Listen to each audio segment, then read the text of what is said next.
Okay, today in Louisiana Beer Reviews, we are doing a collaboration by the Southern Prohibition people and a little place in New Orleans called Courtyard Brewing.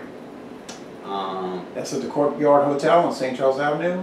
No, it's on some street, I can't think of the name. It's off of I-10. Oh, okay. So this is something that they collaborated with, and it's my understanding it's a one-hit wonder. There's no date on it. I'm assuming this has been canned for about a month. And of course this is the forever popular, yet I call it the New England style, but the South Louisiana style IPAs that are just coming all over the place, which are all copied, mimicked, or cloned from the New England styles. There's a date, guys. It's February 2nd, 2018. Okay. And there's a lady attacking a guy with technology.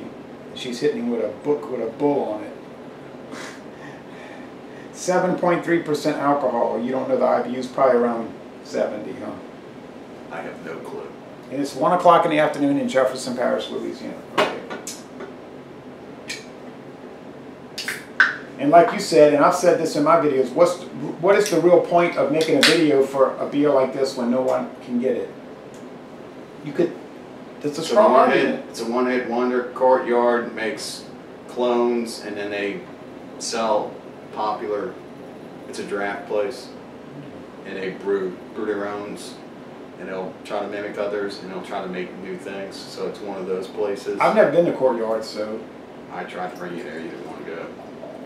If that was that day in July, then there's a reason. No, that was Mardi Gras Day. I wanted to go there. You didn't want to go. Oh yeah, I was really hungry. We walked right past it too.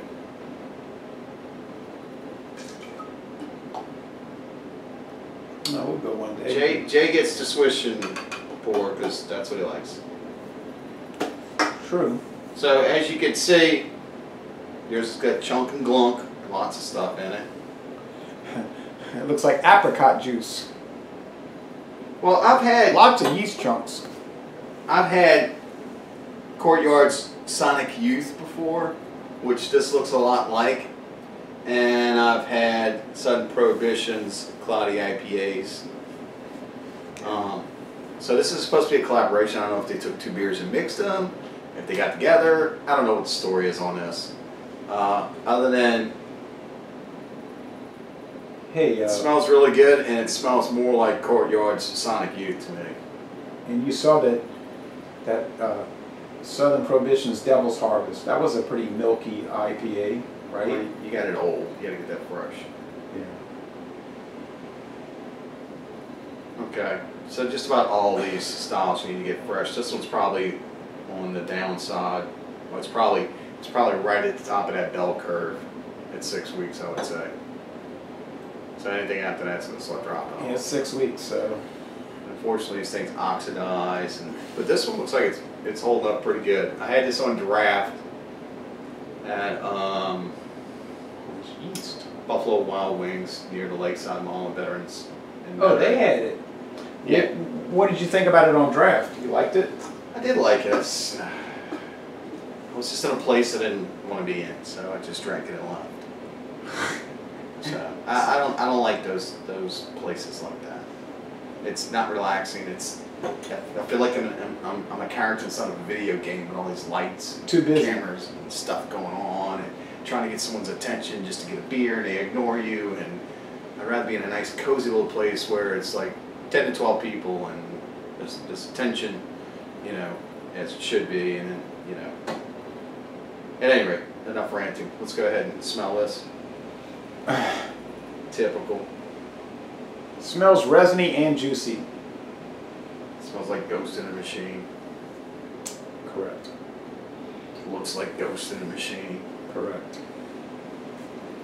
So A lot of yeast in it. I wonder if everyone's chasing ghosts. I wonder if they. Well, never mind. All right.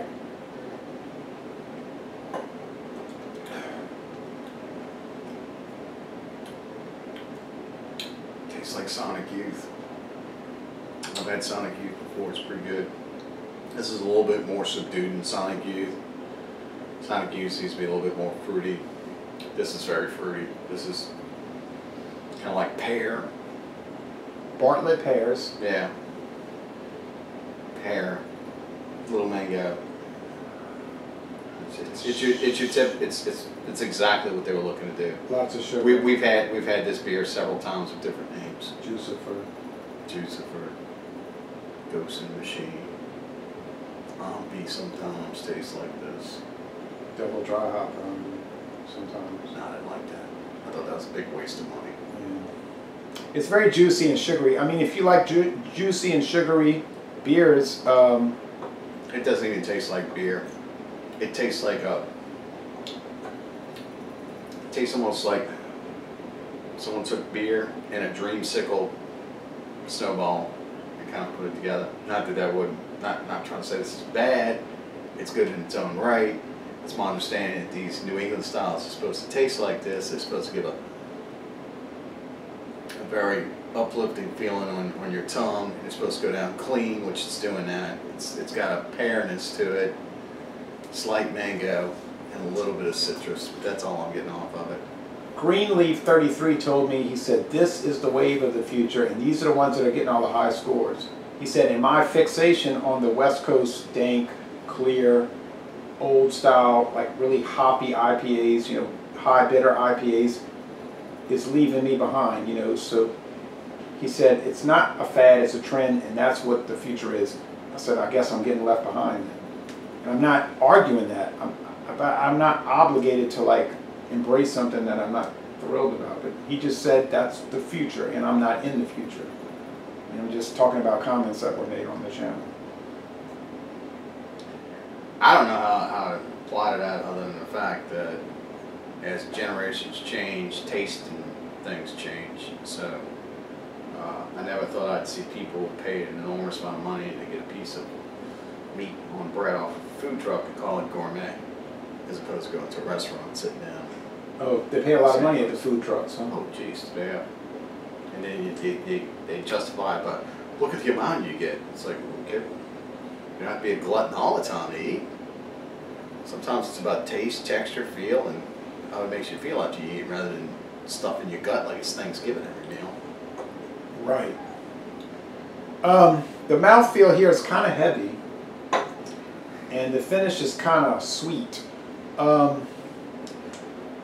It tastes like it has a lot of, you know how when you eat the Honey Nut Cheerios and you get all that leftover grain with the milk?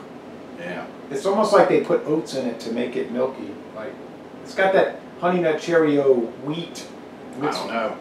I'll tell you one thing, you drink these all the time, you'll blow up. You'll get big.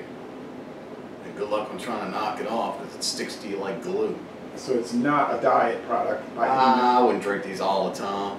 You know, that's probably why I gravitate not only taste and preference to the West Coast style, but to me an IPA is supposed to be bitter. This is not. An IPA is supposed to be clear. This is not.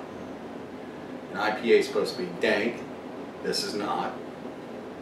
So I really don't know what the classification of this is. New England IPA. Yeah. That's what it is. Well, they need to drop IPA from it and just call it New England style beer. New England Cloudy Ale. Yeah. New England Cloudy Fruit Style. New England Fruity Ales. New England Cloudy Fruit Style Ale. Fruity Ale. Yeah, I agree totally, because, you know, and unfortunately, because the market has kind of turned toward year-round IPAs, a lot of good beers, you know, we've discussed this in the past, like the red ales now, every time you go get one, it's stamped with an IPA on it. Well, I don't want to drink an IPA. It used to just be called red ale. Yeah, I don't want to drink one of those all the time, you know. Sometimes I want a good old-fashioned good beer. I want an American strong ale, you know, which could be a barley wine, could not be a barley wine, could just be a farmhouse without the funk in it. You know, there's a huge emphasis on classification of beers rather than just release them saying, okay, well, this is going to be a really good beer. But, I mean, I understand that when you're a smaller operation, you need to have yourself stand out so folks will come and try your beers. But it says India Pale Ale, and you don't really find that it is a true IPA. No. And so it's a glued-on label. Well, what kind of score would you give it? Within its style, I give it an A. An A? In that fruity, cloudy Oh, ale? yeah. They hit it out of the park with this. Yeah. This is an A. It's right up there with Ghost in the Machine. Yeah, all the rest. Uh-huh. But you don't have to love a style. No, I mean, this is okay style of me. It's not something I'm going to gravitate to all the time. Yeah, I don't hate it. I really enjoy the Parish Omni. I don't buy it all the time. Just because I'm not in love with the cloud style. There's a lot of cans of that right now. You know, the tall cans? Yeah, it's a different, it was contracted to someone else. So when you contract something to someone else, they'll make it the way you tell them to make it. But I don't think it was made that way because they look completely different. I saw somebody posted something on Facebook. You didn't find it was the same. Yeah, and there were two totally different colored beers. So I like this, but I don't love it. I think in the style that juicy, fruity, kind of cereal grain, cloudy ales, it's an A.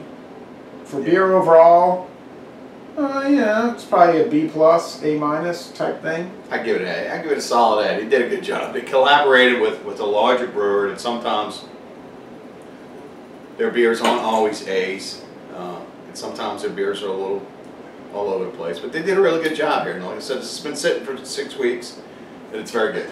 So I give it a very good, and I give it a solid A. Okay, so an excellent beer, a most excellent beer from Louisiana / Mississippi.